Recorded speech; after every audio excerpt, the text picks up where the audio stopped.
internistas ya subieron un escalón más. Y felicitaciones. El problema es que tenemos que aterrizar. ¿A qué? Al conocimiento. Porque si vamos a hablar de trastorno, de líquido, viene el currículum primero, muy bonito. Entonces pregunto, estoy esperando, se va a morir el paciente, tiene 28/11 de presión arterial, tiene, tiene un índice de resistencia muy bajito. ¿Será que me pongo líquido? Y con eso me sube la presión arterial. ¿Cuánto le pongo de líquido? Está en shock, ¿cuánto le pongo de líquido? ¿Cuánto le debo poner de líquido? Por lo menos para sacarlo de shock. Debe haber algún bonus, ¿cierto? ¿Cuánto? ¿Cuánto le ponemos? Pesa 100 kilos, ¿cuánto le ponemos?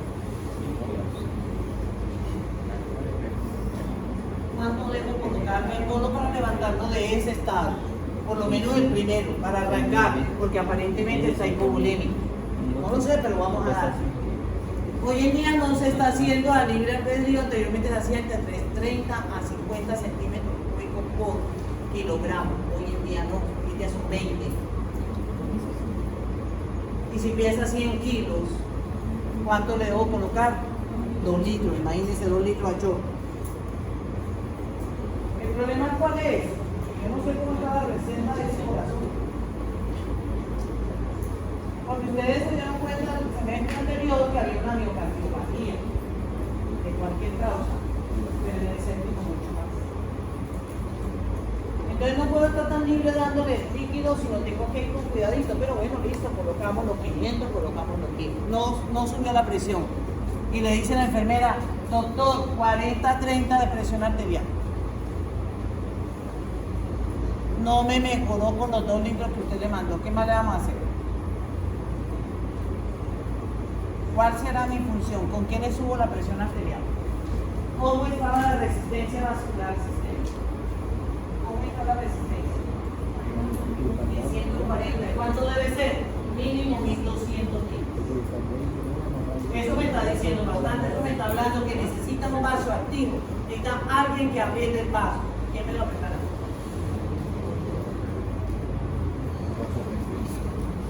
Y entonces yo tengo obligación de darle, manejarlo con, además de los líquidos, ya coloqué 20 centímetros por kilogramo. Ahora voy a colocar los vasos activos porque no hubo respuesta. Y dentro de los vasos activos tenemos la adrenalina, tenemos la noradrenalina y tenemos la vasopresina. Oh. Vasopresina como vasoactivo. A otra se enloqueció. No es vasoactivo.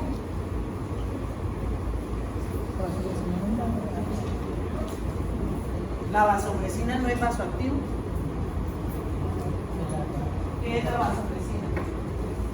La misma de H, ¿qué es la de H? ¿Es vasoactivo? Sí o no, por favor. A los que dieron farmacología hace 12 meses, no mucho. Señores, hay unos receptores, ¿cierto? La vasopresina tiene unos receptores llamados B1 y B2, que pequeña. B1 que produce vasoconstricción y B2 que es para la reducción de agua. Ha mostrado mejores resultados la vasopresina, sobre todo para el shock séptico, que la misma adrenalina, que la misma noradrenalina. Pero la acción de la noradrenalina, que es uno de los potentes también, tenemos acción alfa 1 y beta 1. ¿Qué significa eso?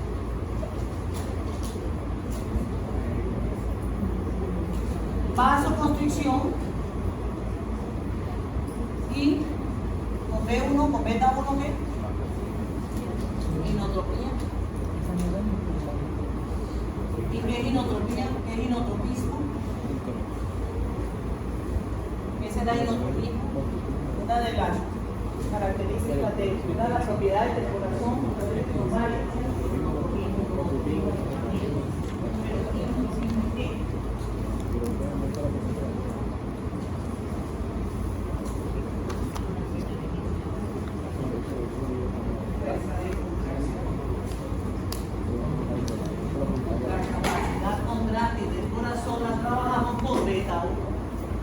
Con alfa 1 es vasoconstrictor, beta 1 es inotrópico positivo. Lo mismo adrenalina. Pero adrenalina trabaja sobre alfa 1, sobre alfa 2, sobre beta 1. Acuérdense que en un shock anafiláctico la adrenalina nos ayuda. Bien.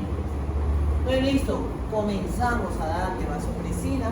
No, la adrenalina no mejoró, vasopresina para que lograra la luz, para elevar al paciente a un sitio, a una presión alta. Miren que ya vamos mirando. Colocamos líquido, sí, con cuidado, con cuidado. Porque si el paciente tiene una cardiodepresión por sepsis, lo puede llevar a falla cardíaca, edema pulmonar, y ya la cosa cambió peor. Sigue estando en shock, pero ahora con edema pulmonar. Listo, entonces miren a este paciente.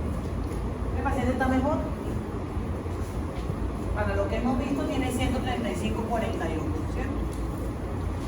Una buena presión arterial media, aunque tiene una hipotensión diastólica, pero es una promedio bueno, una buena frecuencia cardíaca, aparentemente un ritmo sinusal.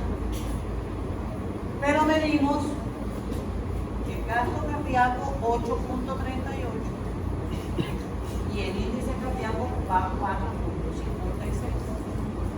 Y miren el índice de resistencia vascular sistémica.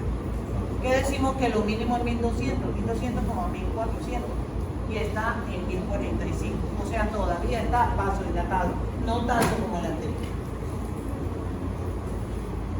Ese estado de gasto cardíaco aumentado se llama hiperdinámico o hipodinámico. Hiperdinámico. Tenemos un paciente en estado hiperdinámico con gasto cardíaco elevado, con índice cardíaco elevado, pero con resistencia disminuida. El anterior estaba en shock. Este no está en shock, pero sigue estando en estado hiperdinámico.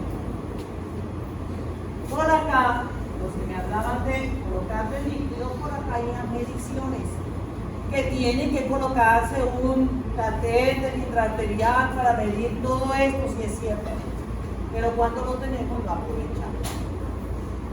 ¿Qué pasa? A este paciente no le falta líquido, porque lo máximo debe ser 800. Esto que dice, el volumen global al final de la diástole del ventrículo izquierdo debe ser máximo 800, no más bien. Y este paciente lo tiene bien. No necesito colocarle líquido y cantidad de líquido y cantidad de líquido. Miremos el anterior. Este de acá, miren cuánto tenía, 790. Y ustedes me mandaron a colocar el líquido. Si esto viene con una carga pequeña, porque no me puedo pasar, porque no me puedo sobrehidratar al paciente porque le bajo. ¿Bien? Dice. Entonces lo dice, ok. Cuando comienzan a hablar del trauma, del shock, cuando comenzamos a decir qué es lo que está pasando, mi paciente en el caso del shock hipovolémico hemorrágico, ¿habrá otro tipo de shock hipovolémico que no sea hemorrágico? Sí o no. ¿Existirá otro tipo de shock hipovolémico que no sea hemorrágico? ¿Sí o no? Pregunto. Quiero una respuesta. Porque aquí estamos hablando del shock hipovolémico hemorrágico. Pero le pregunto, ¿habrá otro shock hipovolémico que no sea hemorrágico? ¿Que la hipovolemia no es pura hemorragia? Hay que ¿Qué pasa con la deshidratación, con la diarrea, con el vómito? ¿Qué pasa con la fiebre? Lógico que sí. Entonces aquí están clasificando y diciendo ellos, generalmente es un trauma y en las cuales lo primero que hacen es transfundir transfusiones masivas por una lesión traumática severa, y de esto el 75% de los hemoderivados fueron utilizados en lesiones traumáticas. Ayer me decía uno de los estudiantes de quinto, vi una paciente con hemoglobina de 2, pero estaba como si nada. Es que estamos hablando de dos cosas diferentes. Un paciente con un choque hipovolémico hemorrágico, que la hemorragia es aguda, o que la deshidratación es aguda, o que la hipovolemia es aguda. Aquella en la cual las pérdidas son crónicas, ¿qué le pasa al organismo? Adaptarse. Adaptarse. ¿Bien? Entonces, es bien claro, ojo con esto. Pacientes de edad avanzada. Siempre comento ese caso. Un politrauma, accidente, una de esas buceticas. Iba toda una familia. Una señora de 80 y pico de años quedó aprisionada contra el carro de edad avanzada. Duraron como una hora en sacarla, la llevaron al hospital San Jerónimo, eran las 7 de la mañana, la paciente se veía bien con su trauma. A las 7 de la noche nos la remiten. Y la causa de la remisión es que la paciente está haciendo una lesión cerebral aguda, o sea, una ACV isquémica. ¿Usted cree que tiene razón de ser ese tipo de remisión cuando ha habido un trauma, un politrauma con aplastamiento? Dios. Lógico, estaba contenido todo el trauma. Todos los hematomas contenidos que no había sangrado más. Apenas nosotros comenzamos a reanimarla, duró una hora menos. Todas las costillas rotas, un hemotórax, un hemoperitoneo. Ah, no, pero se iba a morir. Se hubiera podido hacer algo 12 horas antes. Y por favor, miremos bien claro qué es lo que vamos a remitir. Ustedes son los que remiten el día de mañana. ¿Qué fue primero? Hay un trauma, por Dios. Y el trauma nos pone así, amigo. Es que no sabemos qué hacer. Porque nos ponemos, ay, ¿y ahora? ¿Qué hacemos? O como la remisión. No le dijimos nada a ese médico porque tiene coraje ver. Puede ser un familiar de uno y lo remitan pensando que es un ACV químico donde lo que tiene es un estado de choque. Ya las últimas gotitas de sangre se le estaban acabando. Entonces vamos a poner las pilas. ¿Qué es lo que tiene el paciente? Ustedes son los llamados, como son los que van a cirugía. Por Dios, control de daños. Control de daños. Y es así. Pilas. Y como siempre, hace poquito un joven de 32 años de edad con una herida en cara, una herida por arma de fuego en cráneo, viene remitido de CDT, con un tubo en la garganta, viene remitido de CDT, sin venas canalizadas. ¿Por dónde le vamos a pasar los líquidos? Por la boca, por la lengua. Y viene con 60-30 de presión. Poquito. Y no era una sola bala, eran varias, no sé si están ahí. Pero lo que más aterra es, vamos trayendo el paciente. ¿Ven cómo entramos? ¿A quién le traigo el paciente?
¿En qué sábana vas a esperar?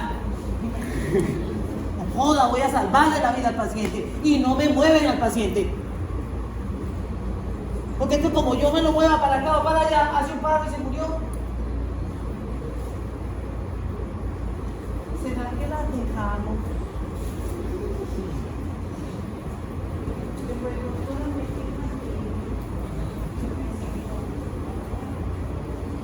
Dios. Entonces le digo yo a los míos, bueno, mira, vamos a colocamos líquido, colocamos pasativo, colocamos esto. No tiene vena. Ay, ¿qué tengo que hacer? Póngala, chúsenlo, mientras tanto, vamos, lavamos, femoral, aquí arriba, vamos, por algún lado tengo que encontrar una vena. Ay, sí, doctora, porque no ha pasado ni 100 centímetros cúbicos. A ver, sí. O sea, esto pasa, esto es real. Bienvenidos al mundo real. No creen la ficticia. El real es que usted se va a desesperar en una urgencia cuando le van a salir así.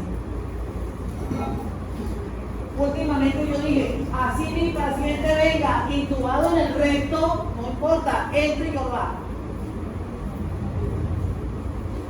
No vale la pena la tranquilidad y la paz, considerar que tenemos ante una situación de urgencia.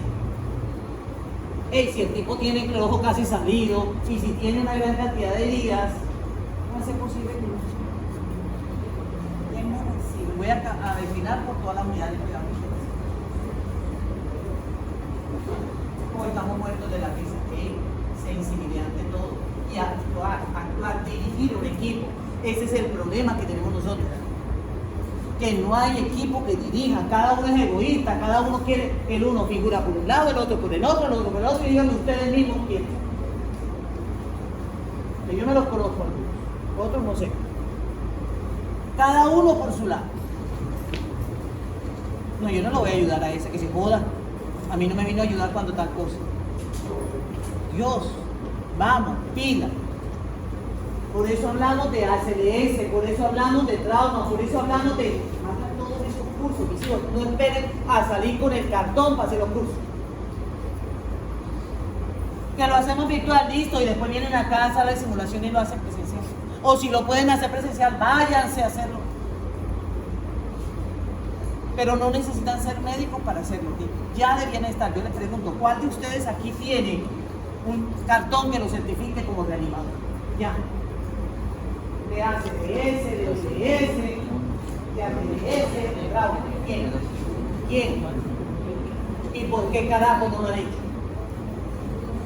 Esto no es tan caro. No es tan caro. Los virtuales no son caros y después venimos acá.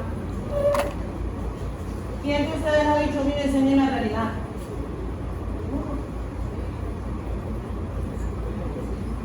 Entonces, le caigo yo allá y cuidadito no me reanimo. Cuidadito me dejan morir, porque les va mal. Pero no le tengo miedo a los muertos, pero sí ténganme miedo a mí.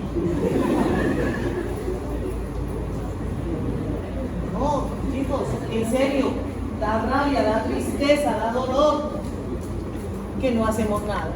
Pero es que así como le digo, ¿quién me va a entregar las sábanas? Estamos esperando las sábanas. Y yo aquí gritando, ¡ey! Póngale nombre, póngale vaso, póngale líquido. Doctora, no tenemos, mira. No joda, canalízalo. Ya vamos, doctora, ya estamos intentando.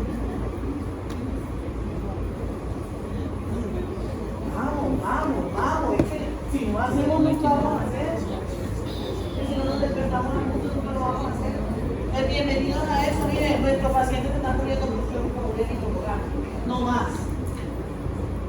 Porque esto cuando ya lo pasamos tienen 2 de hemoglobina, y ahora sí nos están pasando bajititos, 2 y 3 de hemoglobina. Una embarazada con 2 de hemoglobina. Por favor. Sí, yo tengo que detectar alerta temprana, listo. No puedo esperar a que hagan todo lo que me dé la gana de hacerlo, así como lo decía.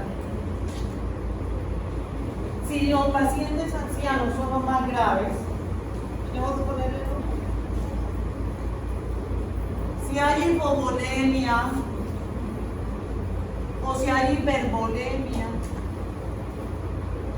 ¿qué voy a hacer? Con solo tomar un sodio urinario. ¿Y cuánto es la excreción de sodio urinario?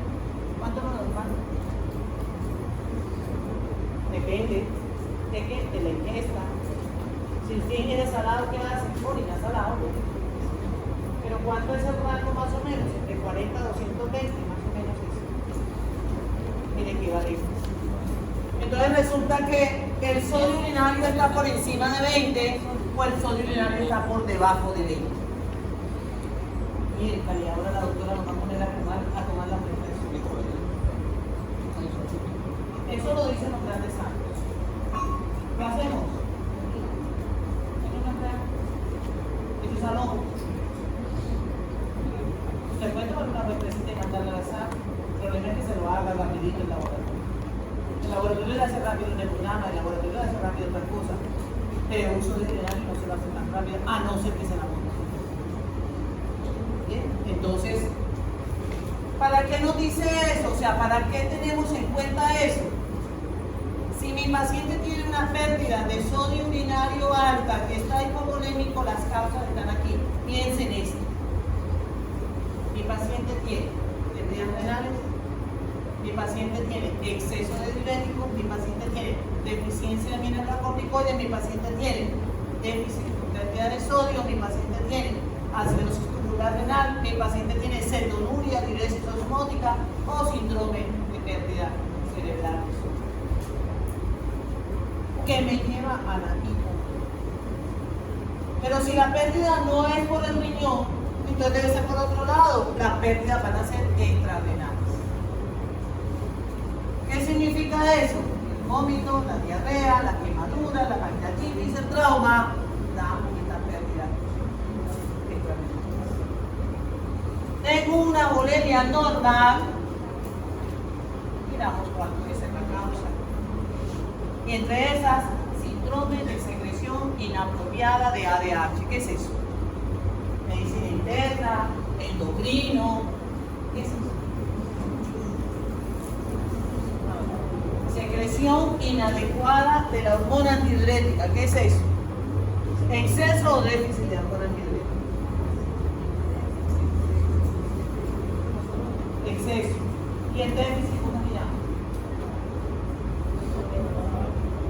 Diabetes insípida. ¿Se acuerdan de eso?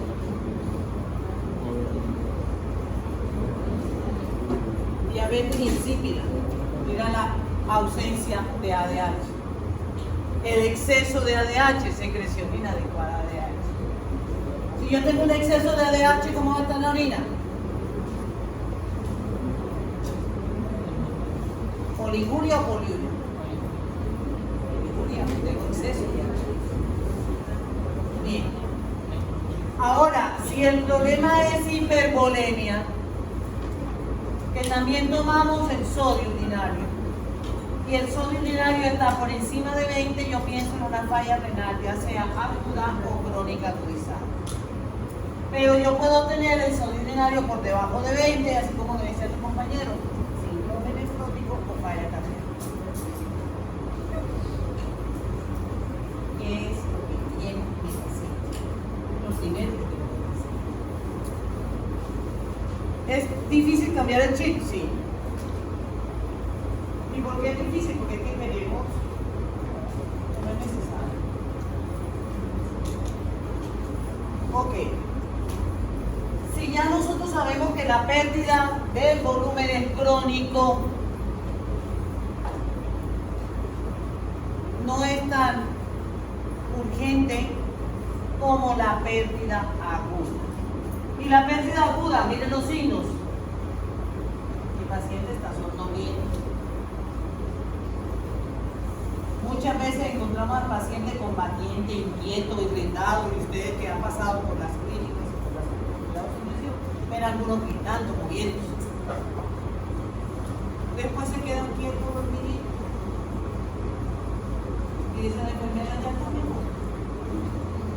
Quietecito y está dormidito. Ya eso entró en etapa de somnolencia. Y ya la próxima es el coma. No está mejor. Al contrario, el flujo sanguíneo cerebral va peor. eso el estado de conciencia. Listo, entonces los signos cardiovasculares y miramos cuáles son las pérdidas. ¿Dónde está la bulimia? Porque lo primero que decimos, ¿será que hay exceso del volumen extracelular? Yo les pregunto, ¿cómo mido el exceso del volumen extracelular en un paciente? ¿Tiene edema? ¿Cómo lo mido? ¿O cómo lo debía medir? No lo mido. ¿Qué pasa con el peso del paciente? Si el peso está aumentando, lo más probable es que le está aumentando el volumen extracelular. Y se está dermatizando, pero le está aumentando. Nosotros en la unidad de cuidados intensivos tenemos a veces 10 excesos de 10, 5, 6 litros de agua. El edema marcado. Y ese aumento del volumen extracelular. Y ya entendimos que el volumen del líquido extracelular está en el intersticio. Bien, ¿listo? Entonces nos dicen que en caso de shock, y ya sabemos cuál es la definición, yo puedo clasificarlo si es séptico, hipovolémico, obstructivo, cardiogénico, por último distributivo. Miren que el séptico lo sacan del distributivo y el distributivo lo toman de cualquier manera. El séptico sigue siendo distributivo. Se caracterizan por gasto cardíaco alto y resistencia vascular periférica disminuida. Ahí lo tenemos. Lo importante es mirar, ¿es hemorrágico o no es hemorrágico? Lo primero que me tengo que preguntar.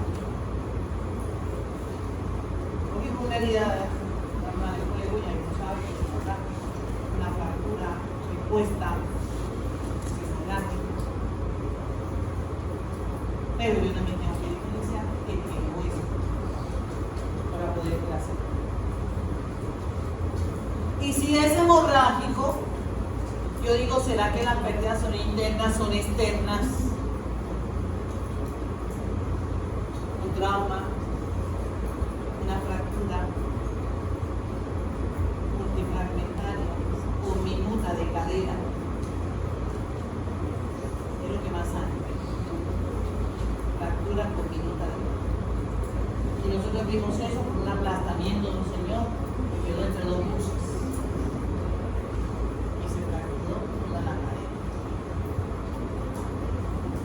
Con minutas, que no sobrevivió. Esa fractura con minutas sangra, y para nunca.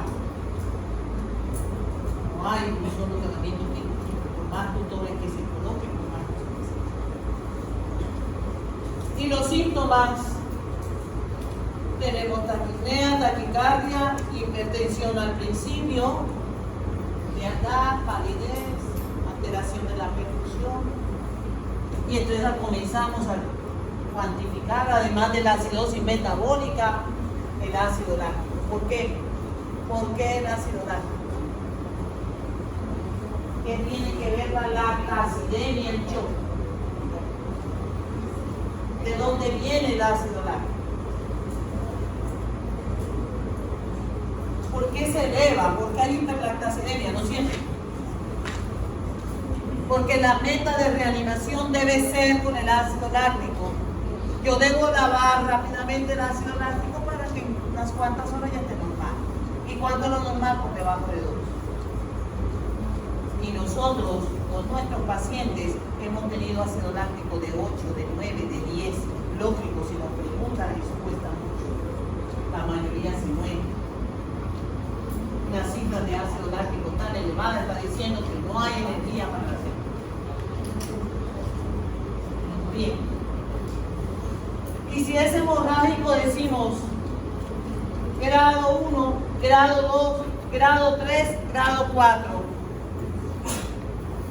La Sociedad Americana de Trauma, el Colegio Americano de Trauma, el Colegio de Cirujanos, clasifica en grado 1, 2, 3, 4. Grado 1, pérdida por debajo de 750 mililitros. 2, entre 750 y 1500. 3, de 1500 a 2000. Y grado 4, presión alta. ¿Cuál será el shock? Grado 1, grado 2, grado 3 o grado 4. ¿Cuál será el shock? Grado 4. Si usted pierde, de repente pierde 2000 mililitros de 5. De 5000 pierde 2000. El bloque es grande, el colapso es grande. Pues de lógica que cae el shock. ¿Y qué significa el shock? Dice anuria, confuso, la presión arterial cae, acuérdense, hipotensión con hipoperfusión. Yo puedo estar en hipotensa, pero no hipoperfundida. No estoy en shock. Necesito tener hipotensión asociada a hipoperfusión para darlo. Y ya sabemos que es hipoperfusión, dos órganos vitales, cerebro y mente. Y entonces este choque hipovolémico, como ven ahí, pérdida de sangre, pulso, tensión arterial, respiración, canto urinario, glaco, déficit de base, hemoderivados y líquidos. He colocado un cristaloide. ¿Con qué comenzamos con cristaloide? A no ser que sea una hemorragia masiva, yo le coloco hemoderivados. ¿Qué hemoderivados utilizo? Cloro empacado, concentrado de plaquetas, crioprecipitado. ¿Qué le coloco? Plasma. ¿Por qué plasma? Plasma fresco congelado. ¿Por qué plasma? ¿Por qué a un choque hipovolémico hipogástrico le voy a colocar plasma? Los factores de coagulación. El problema no es la coagulación, son las pérdidas. ¿Ustedes qué le coloco?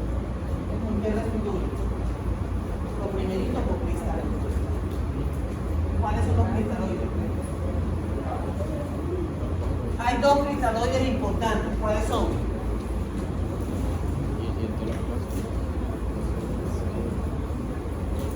Hay dos isoosmolar. ¿Qué significa ser isoosmolar? Una solución isoosmolar. ¿Qué es eso?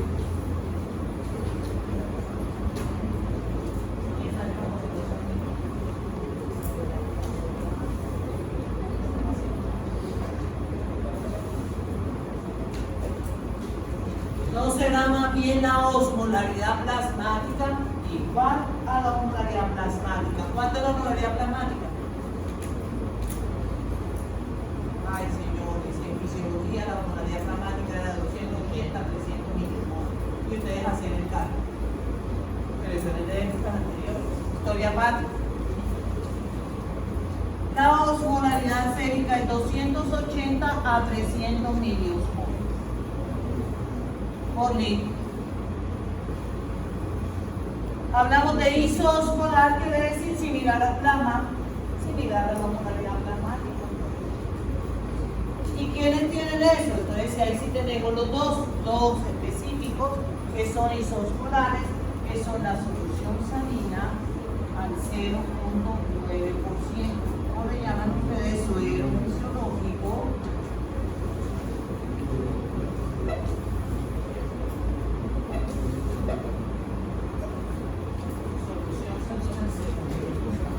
Pero también tenemos uno que tiene un poquito de similaridad, que es el lactato de orilla. Dos soluciones isoosmolares que se están utilizando hoy en día. Hay hipovolemia, restitución con cristaloide. Hay hipervolemia, no puedo restituir con cristaloide, porque peor la solución. La idea es no homogeneia, no hipervolemia. No voy a pasar por otro lado. Restituyo de la hipovolemia a la no homogeneia, no con grandes cantidades, de a poquito, pues colocar, de absorber, de acuerdo a la respuesta. Perdió el 15% de la sangre, menos del 15%, 15 a 30%, 30 a 40% y mayor del 40%. No se les olvide que este es el paciente en shock. Exceso de base o déficit de base, menos 10. ¿Qué es eso? En equilibrio ácido-base nosotros vimos exceso y déficit de base. ¿Qué es eso?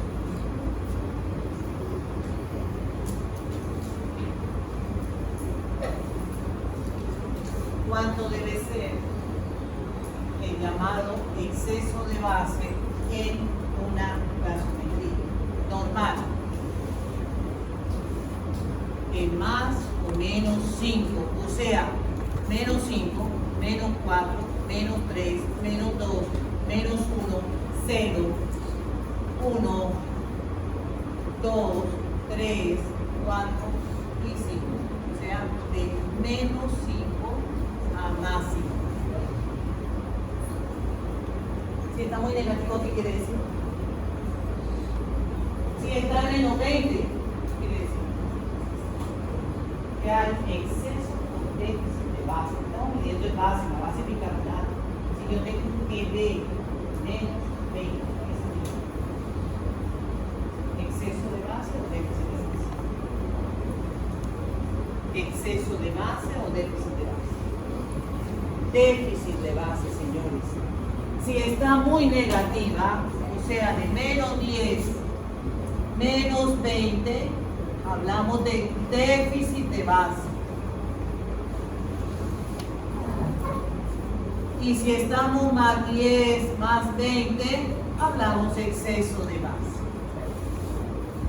Pero nuestro paciente con cholismo molémico hemorrágico tendrá exceso de base, no déficit de base. Y eso es lo que yo tengo que corregir. Esa cinosis metabólica tengo que mejorarla, tengo que corregirla. Pero en cuestión de, rapidito, así como me dijeron, esto es las sábanas. Porque yo tengo que llevar las sábanas a dónde.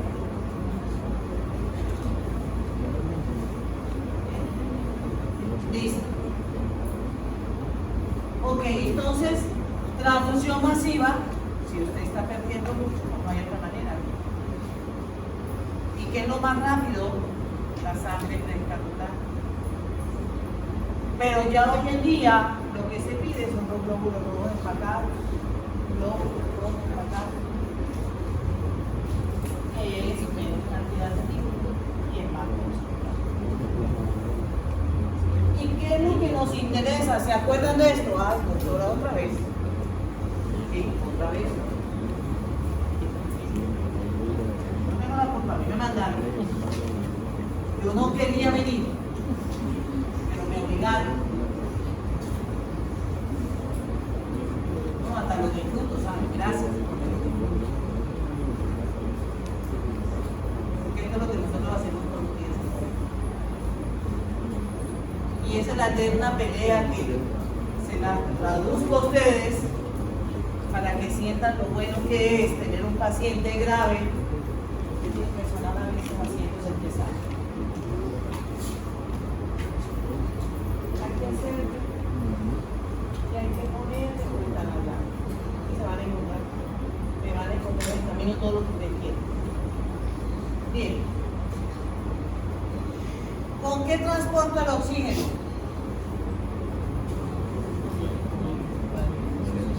¿Con qué se transporta el oxígeno? ¿Con qué se transporta? Con la hemoglobina subiendo.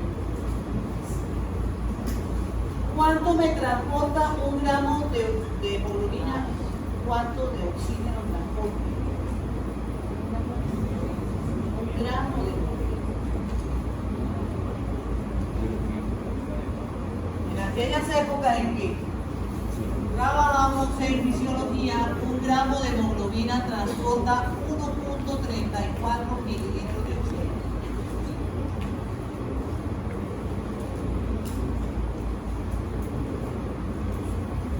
Listo, entonces yo tengo dos. Aporte de oxígeno,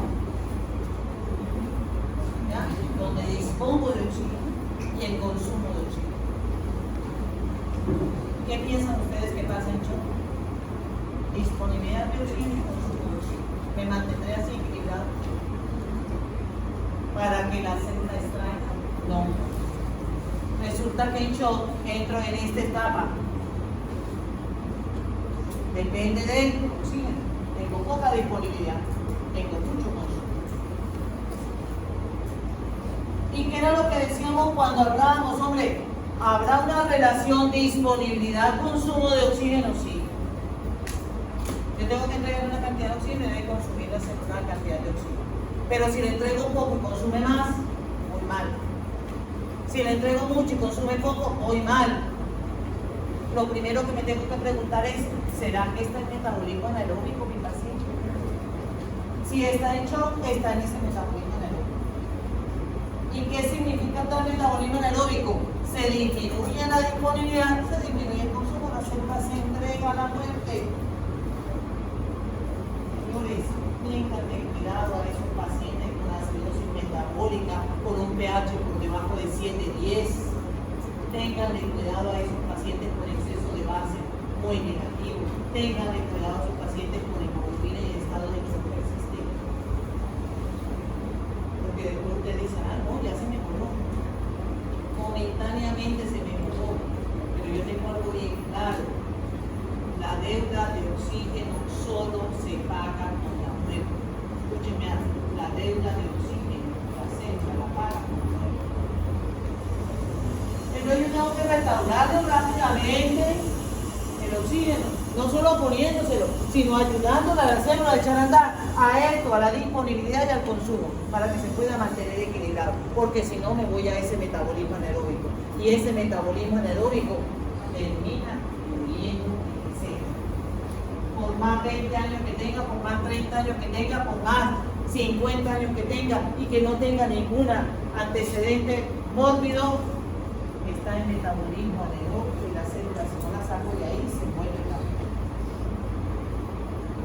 Miren, yo sé que a ustedes no les gusta. ¿Cómo abordo un paciente en shock? Mirábamos qué teníamos que hacer, pero ¿cómo abordo un paciente en shock indiferenciado? No sé. No sé qué es. Pero yo me voy a un shock indiferenciado, tengo que buscar cuál es. Es cardiogénico, es obstructivo, es distributivo, es hipovolémico. ¿En dónde está? ¿En dónde queda mi paciente? ¿Cómo está la presión arterial media? ¿Cómo está la precarga, la poscarga y contractilidad? Yo sé que eso no le gusta. Yo tengo que evaluar mi paciente, cómo está, en qué condiciones está. Se dieron cuenta que nosotros lo colocábamos el monitoreo de gasto cardíaco y no es tan común, no es común que se haga, solo aquel paciente que está en shock y que todavía estamos como dudando, porque no restaura, porque no se reanima, porque no responde adecuadamente. Y ahí tenemos todas las variables hemodinámicas abajo, tiene respuesta, no tiene respuesta, Gator nos va diciendo cada vez. Bien, entonces lo que debemos mantener es el equilibrio. Mantener el equilibrio, aquí les dice, la flexión de un órgano de la homeostasis debe ser soportada por el resto de órganos, pero no crean que es para toda la vida. Que se caiga la bulimia y no la restaure, por más corazón hiperdinámico que tenga, se cansa de partir, se muere. Es levantar y sacar al paciente del estado de shock. Debo mejorar y restaurar al paciente de ese estado de shock. No lo puedo dejar ahí, no sirve de nada. Y nos dicen a nosotros rapidito. Y miramos entonces sobre vida y falla de órganos en la homeostasis. ¿Hay respuesta? Sí hay respuesta. Miren el hígado, miren la cápsula renal, miren el riñón, miren la parte cardiovascular, miren el pulmón.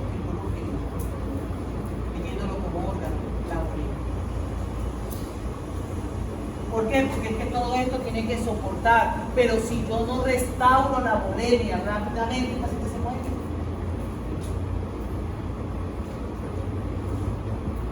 Ese día yo le decía, bueno, ya listo, se subió la presión, vamos a tomarle rapidito tomografía al paciente porque necesitamos llevarlo a cirugía. Mira, ya llamamos al técnico. Ajá, ¿y qué dijo el técnico? Ya viene el técnico con la bala de oxígeno 1500. Me necesitamos así. ¿Ya? Y nosotros los tenemos acostumbrados a trabajar. Pero miren los momentos. Necesitamos, tenemos que llevarlo, el tiempo con el ojo afuera, sangrando por todos lados. Eso no es ojo corriendo ponemos pilas, vamos, llevamos a primer piso, después de ahí a cirugía, bueno. Entonces, ojo, uno de los órganos fallando nos lleva a la muerte. Y la muerte no puede durar días. O sea, no podemos esperar a está hipovolémico que nos vamos a esperarlo. Entre un poquito miramos. No, yo le restauro la bulimia dentro de poco, eso ahorita no. Lo primero que decimos es ojo. En minutos me mata la hipovolemia. En horas, sepsis, infarto, trauma. En días, que me puede esperar, el resto. Vaya porque una neta. Se dan cuenta que tenemos, nuestros pacientes son el diabético, el hipertenso, renal crónico. O por lo menos nuestros pacientes que ingresan a la unidad de cuidado intensivo. Diabético, hipertenso, renal crónico, el que no tiene cardiopatía, ese pocoso proceso para empezar. Y de paso, dislipidemia. Y esa es nuestra población, señores. Eso es lo que nosotros tenemos aquí. No se me vayan a pensar que en Estados Unidos, no, aquí, Montería, Córdoba, tiene esa población. Porque para la muestra yo trabajo en una unidad de contención donde lo que recibimos es eso. Pacientes multienfermos, pacientes que niegan su enfermedad, pacientes que no se controlan, jóvenes de 40 años que no controlan una diabetes. Si usted le hace una hemoglobina glicosilada que tiene 10, 12. Esa es la realidad.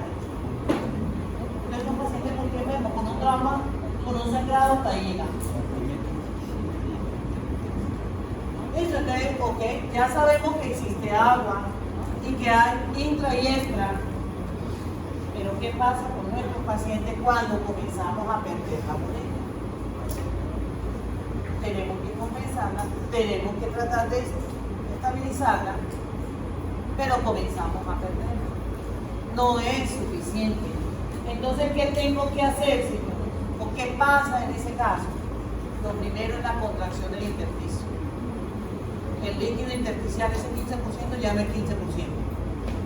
Porque se pasa para dónde? Para el plato. Respuesta neurohormonal. Y por último, la generación de la masa muscular. Esto se demora un poco. Pero tenemos que tener en cuenta qué pasa. Se contrae el intersticio, si se contrae rápidamente del intersticio al intravascular, yo necesito compensar de alguna manera y el que queda ahí pegadito es ese. El intersticio pasa al intravascular. ¿Para qué? Para sobrellevar un poquito el estado. Para sobrellevar la bulimia del paciente. ¿Y quiénes actúan? ¿Quiénes son los que detectan esa bulimia? ¿Quiénes son los que detectan este estado de bulimia? No se duermen, ya casi los resultados. Porque no se duermen, algunos están pegados al celular. ¿Quiénes son? Bien claro, tenemos los hormoreceptores, presorreceptores y burroreceptores. ¿Dónde están los hormoreceptores? ¿Dónde quedan localizados los hormoreceptores? Se perdieron. ¿Dónde? ¿Dónde tienen sus hormoreceptores? En el bulbo. Donde yo sé no se ha movido del hipotálamo. Queda hasta el centro de osmoregulación. ¿Dónde están los presorreceptores? Son los mismos para los receptores. ¿Dónde están los poloreceptores? ¿Dónde? El riñón hay una parte, pero también tenemos otra en la aurícula. Hay sobrecarga de volumen o hay hipovolemia, hay hipervolemia o hipovolemia, que hay respuesta. Yo les pregunto, ¿por qué se libera el péptido natriurético?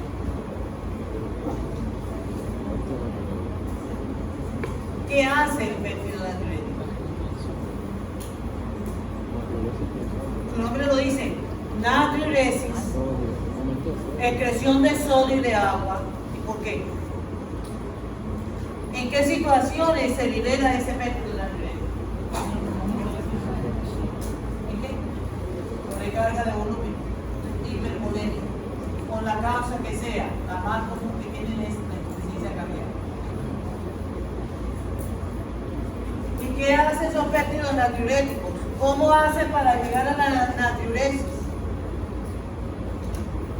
Resulta que sus receptores están en los vasos, producen vasodilatación y es la única manera de que abra la arteriola aferente para poder excretar sodio.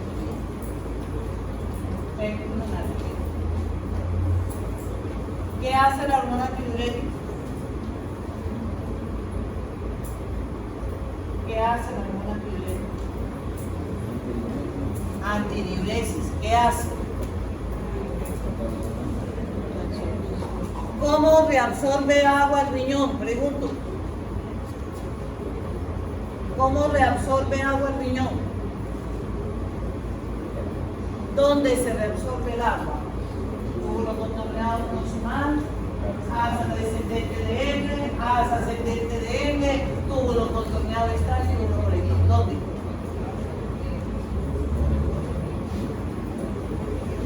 Estamos graves. Graves. No aguantamos un sacudón de fisiología. No lo aguantamos. ¿Listo? La hormona tiroidea actúa no todo el tiempo, solamente en el túbulo contorneado externo, el túbulo colector que no es permeable al agua. Pero la reabsorción la tenemos en el túbulo contorneado proximal un 60-70%. Asa descendente de M un 25%. Y el otro 10% en el túbulo colector por acción del agua. ¿Cómo por eso? Listo, entonces señores, lo importante es restringir la volemia del paciente, pero lo importante es mantener la oxigenación tisular, hipoperfusión tisular. El oxígeno no lo extrae los tejidos. Acuérdense que nosotros tenemos un contenido arterial de oxígeno y un contenido venoso de oxígeno. Y aquí abajo tenemos la extracción de oxígeno. Aquí hay más oxígeno, aquí hay menos oxígeno. Paso de la arteria a la vena. Pero lo puedo hacer rapidito con un gasto cardíaco alto. O lo puedo hacer muy lento con un gasto cardíaco bajo. Pero lo importante que es que el tejido tenga oxigenación visual, por una buena extracción de oxígeno. Pero yo debo tener un equilibrio para que eso pase. ¿Y de qué depende la tal oxigenación visual? Contenido arterial, gasto cardíaco, perfusión visual. Un buen contenido arterial, sí. Un buen gasto cardíaco, sí. ¿De qué depende el contenido arterial? Ahí lo dice.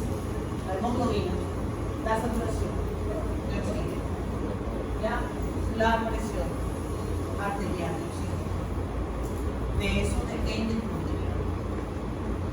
Pero multiplicado por el gasto cardíaco. ¿Qué depende del gasto cardíaco? De todas estas variables. Acuérdense, precarga, poscarga, convertición. ¿Y qué vamos a terminar? En una buena perfusión. Y esta perfusión en una buena oxigenación. La idea es que tengamos un equilibrio, que la célula pueda funcionar. ¿Bien? ¿Qué era la precarga? Si yo necesito tener un buen gasto cardíaco y un buen gasto cardíaco depende de la precarga. ¿Qué es la precarga? ¿Qué es la precarga? ¿Qué es la precarga?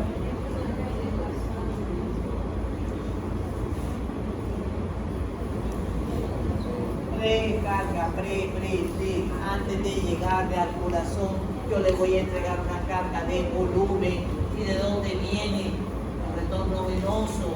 Y ese retorno venoso viene de la vena cava superior, vena cava inferior y vena cava llana. ¿Y quién me favorece ese retorno venoso? La bomba. ¿Qué bomba? Musculares, la bomba respiratoria. ¿Qué favorece el bombeo de ese? A eso que le llamo precarga. Si yo meto la precarga, ¿qué le va a pasar? Voy a aumentar a más llenado, más volumen sistólico. Y el volumen sistólico no es aquello que decíamos, es que es el volumen que sale por minuto, no, este es por la bulimia precaria. Debo tener un equilibrio de este sistema venoso que me va a traer buen retorno para llenar la buena precaria. Entonces, señores, ¿qué necesitamos para estos pacientes que están con shock hipovolémico, con hipovolemia? Lo primero es volemia relacionada inmediatamente con oxigenación. Sé que están cansados, sé que están rotando, sé que están haciendo mil cosas, pero quiero que recapaciten un poquito. No podemos olvidar conceptos fisiológicos claves, no podemos olvidar situaciones de la vida claves. No les estoy diciendo que recuerden el 99.9% de la fisiología, con que recuerden el 5%, esto mismo es suficiente. Menos del 5%, bueno, menos. Bien. Entonces, señores, nos dejo con esto. La fisiopatología del choque. Yo tengo que preguntarme primero qué tipo de choque. ¿Está en choque mi paciente? Sí o no. Segundo, qué tipo de choque. ¿Bien? ¿Y cuál es la causa? Hemorrágico, cardiogénico. ¿Cuál es la causa? Distributivo. ¿Cuál es la causa? Séptico. Y de acuerdo a eso, entender que mi paciente tiene disminución de la disponibilidad de oxígeno. Y por consiguiente el consumo es malo. Si yo entrego 10.000 pesos, ¿cómo voy a consumir 20.000? Si yo tengo 10.000, voy a consumir 10.000. Mientras menos entregue, menos voy a consumir. Y eso es una deuda de oxígeno para la célula. Señores, paremos aquí para que el cerebro no se nos vaya contra él.